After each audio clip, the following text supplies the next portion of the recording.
राधे राधे सभी भक्तों को। आज आपको हम पितृ पक्ष की आपको संपूर्ण इस वीडियो के माध्यम से जानकारी देते हैं कि अपने जो गए हुए पूर्वज उनको हम जल कैसे दें, श्राद्ध पक्ष में कैसे उनकी तर्पण करें और कैसे हम उनको उनकी मुक्ति करें। तो हम आपको बहुत अच्छी सरल विधि बताते हैं कि हम अपने पितरों को जल कैसे दें।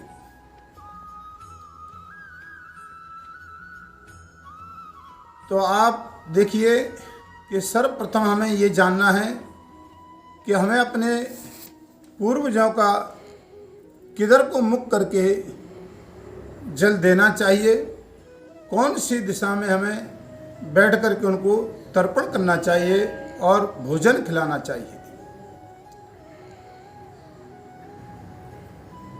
तो हमारे शास्त्र में ऐसा वर्णन दिया गया है कि रंगम मुखेन देवम प्रंगः मुखेन पित्रम कर्म कुर्यात।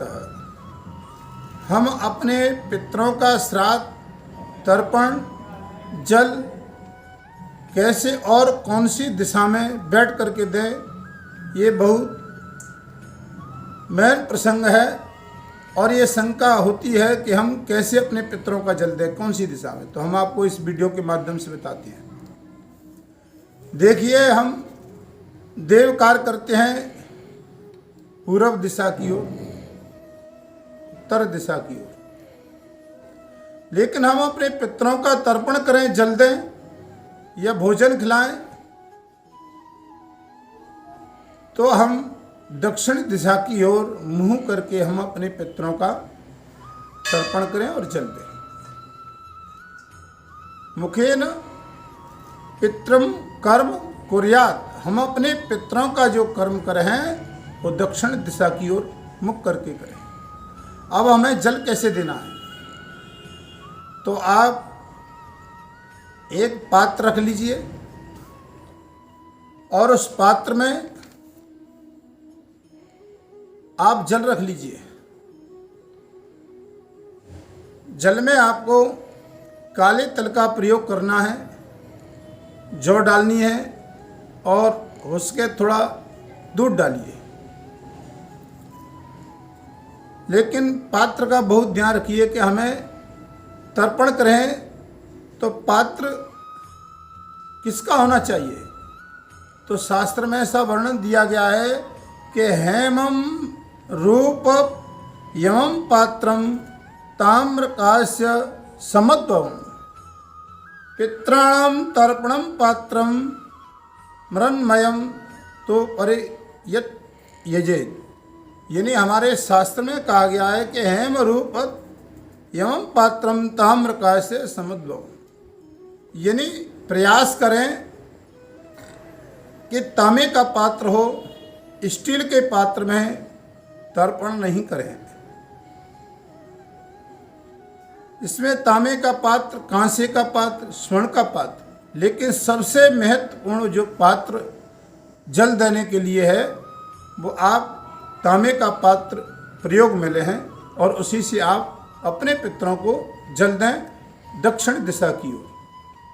अब हमें जल देना कैसे है, तो आप ध्यान दीजिए।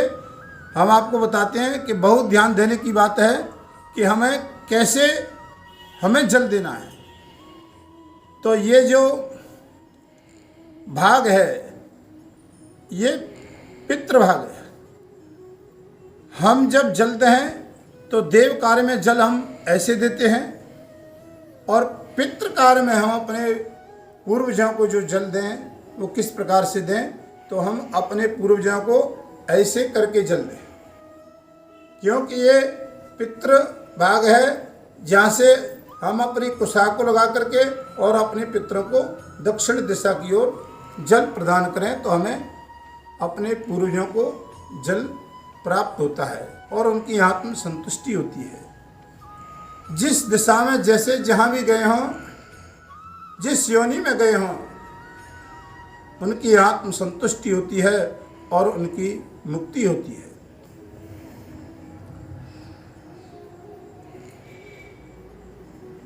श्राद्ध में हम बहुत ध्यान देने की बात है कि हमें किन किन वस्तुओं को भोजन में श्राद्ध में नहीं बनाना चाहिए। आप देखिए कि भोजन में यहाँ शास्त्र में दिया गया है कि राजमांसान णुश्चैव मसु राक्षस विसर्जेत् अलाम्भो गुंजनम चैव पलाण्डु पिंड मूलकम। यानी हमें श्राद्ध में विशेष करके गाजर, गोल लौकी, मलका, अरहर, मसूर और प्याज लहसुन का हमें कदापि प्रयोग नहीं करना चाहिए। और एक बात का भी ध्यान रखिए कि आप श्राद्ध में कुबड़ा और पत्ता गोभी का भी प्रयोग नहीं करते हैं। कुबड़ा कहते हैं पेंठे को, पेंठे का भी हमें श्राद्ध में ब्राह्मण को भोजन में नहीं देना चाहिए, न श्राद्ध में रखना चाहिए। विशेष करके प्याज लहसुन का परित्याग करें, इन वस्तुओं का प्रयोग उनमें न लें। अब कई कई भक्तों के ये बहुत बड़ी शंका होती है और हमसे हजारों भक्तों ने ये बात पूछी है कि गया में पिंडदान करने से क्या हम अपने पूर्वजों का पिंडदान गया में करने के बाद घर पे करें या नहीं करें। तो कई भक्त लोग गया में पिंडदान कर जाते हैं और अपने पूर्वजों का श्राद्ध नहीं करते हैं। ये बहुत बड़ी शंका भक्तों की बनी हुई है। तो शास्त्र में एक बहुत सुंदर वर्णन दिया गया है, गयांतम पिंडदानम, यानी गया में आप पिंडदान कर आए और गया में जाकर के वहाँ ब्राह्मण कह देते हैं कि आपके पिता का पूर्वजों को पिंडदान हो गया और आपको श्राद्ध करने की आवश्यकता नहीं है। लेकिन ऐसा नहीं है। शास्त्र में वर्णन दिया गया है कि अगर आप गया में भी पिंडदान कर आए हैं तब भी आपको अपने पूर्वजों को जल तर्पण और श्राद्ध अवश्य ही करना चाहिए। ये शास्त्र में दिया गया। हरवंश पुराण के अंतर्गत आता है। उन्होंने हरवंश पुराण में स्वयं बोला है कि देखो बहुत सुंदर वर्णन दिया गया है कि देव कार्य गति मुनि पितृ कार्य विशिष्यते देवतानाम ही पित्र माप्यायम स्मृतम।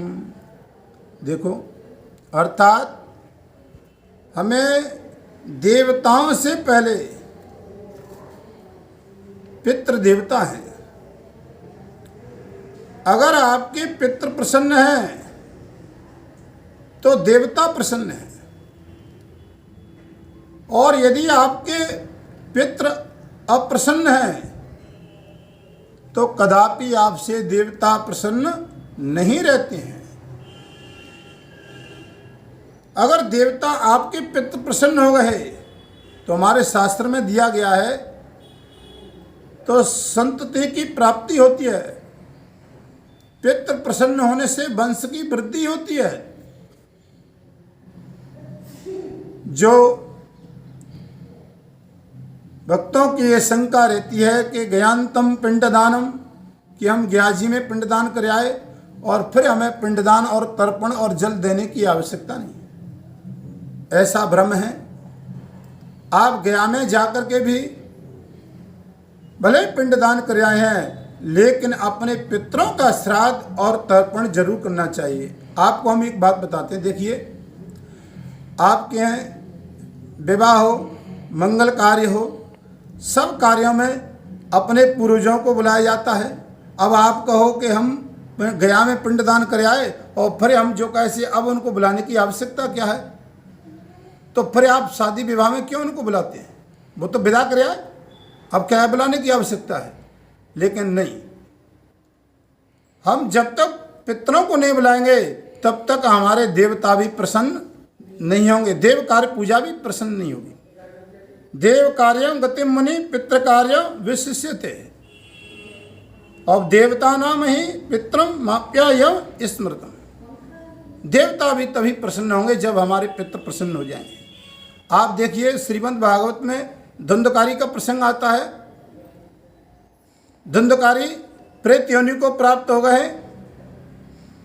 गोकर्ण जी महाराज आए, जब प्रेत योनि में थे तो उन्होंने कहा कि भैया मैं तो तेरा पिंडदान गया में जाकर के भी कर आया, फिर भी तुम जो कैसे प्रेत योनि को प्राप्त हो गए। हम भ्राता तदीयोसिमी, धुंधकारी नाम था। तो धुंधकारी कहता है गोकर्ण जी से कि महाराज आप हजारों पिंडदान गया में भी कर आओगे, तब भी मेरी मुक्ति नहीं होगी। मुक्ति तो अच्छे कर्म से होती है। जिन प्राणियों के भ्रम है कि हम अपने माता पिता का, पितरों का श्राद्ध तर्पण गया में जाने के बाद भी नहीं करें, तो मैं आपको बताता हूँ, उन्हें पितृ अप्रसन्न हो गए तो बहुत बड़ी कष्ट और वेदना झेलनी पड़ती है। तो आप शास्त्र कहता है कि देव कार्य गतम मुनि पितृ कार्य विशिष्ट है। आप अपने देवताओं का कार्य, पितरों का कार्य जरूर करें, और गया में जाने के बाद भी पिंडदान तर्पण जल आप कर सकते हैं। ऐसा भागवत में भी प्रमाण है और हरवंश पुराण में भी ऐसा प्रमाण है। क्योंकि देवता भी तभी प्रसन्न हो। देवता नाम ही पितरम माप्यायम स्मृता। तो हम अपने पितरों को जल दें। अब हमने आपको बताया कि आपके पितृ प्रसन्न हैं तो सभी देवता प्रसन्न हैं। तो ये पूर्णमासी से अमावस्या तक श्राद्ध पक्ष चल रहा है। तर्पण जल 3 पीढ़ियों का हम जल दें और दक्षिण मुख करके हम तर्पण करें, और ब्राह्मण को भी भोजन खिलाएं। और वहाँ पर ऐसा शास्त्र में दिया गया है कि देवा सरस्याष्टमे भागे मंधी भवन्ति भास्कर सकाल कुतपो गेह पित्राणाम दत्तमक्षयम। यानी हम अपने पूर्वजों का श्राद्ध किस समय करें और कैसे करें। तो आप देखिए कि पितरों का जो बहुत अच्छा समय जो होता है वो समय है 11 से और 12:30 बजे के बीच में। आप पितरों का श्राद्ध बहुत अच्छा होता है। श्रद्धा से और भक्ति से पितरों का श्राद्ध है, 3 पीढ़ी का तो कम से कम करें। पितृ प्रसन्न हो गए, आपके सभी देवता प्रसन्न हो गए। अब आप देखिए, जब हम साल भर में अपने पितरों का श्राद्ध करें, ध्यान रखिए हम अपने पितरों को वस्त्र जरूर दें, ब्राह्मण को संतुष्ट करके हम दक्षिणा दें। अगर हमारे पितृ प्रसन्न हो गए तो हमारे वर्ष भर के संपूर्ण देवता प्रसन्न हो गए, मंगल कार्य हो गए। पितृ आपके प्रसन्न होते हैं तो आपको किसी भी प्रकार से दुख नहीं सहना पड़ेगा। पितृदोष ये आपको घर में तकलीफ कष्ट भोगने पड़ते हैं, वो पितरों के कारण। तो पितरों को जरूर जल दें, श्राद्ध करें। वही बालक धन्य हैं, वही परिवार धन्य है जो अपने माता पिता का श्राद्ध करता है, तर्पण करता है, जल देता है। उसका जीवन भी धन्य है और उसका परिवार भी धन्य हो जाता है। इसलिए हम इस वीडियो के माध्यम से आप सभी भक्तों को ये जानकारी देते हैं कि आप अपने पूर्वजों का पूर्णमासी से और अमावस्या तक 29 तारीख से 14 तारीख तक जल दें, और अपने पूर्वजों के लिए गाय को नित्य भोजन खिलाएं, कौवे को, चींटियों को, पक्षियों को, श्वान को आप इनको जरूर, और कौवे को आप अपने पितरों के लिए नित्य भोजन जरूर ग्रहण कराएं। बोलिए लक्ष्मी नारायण भगवान की जय।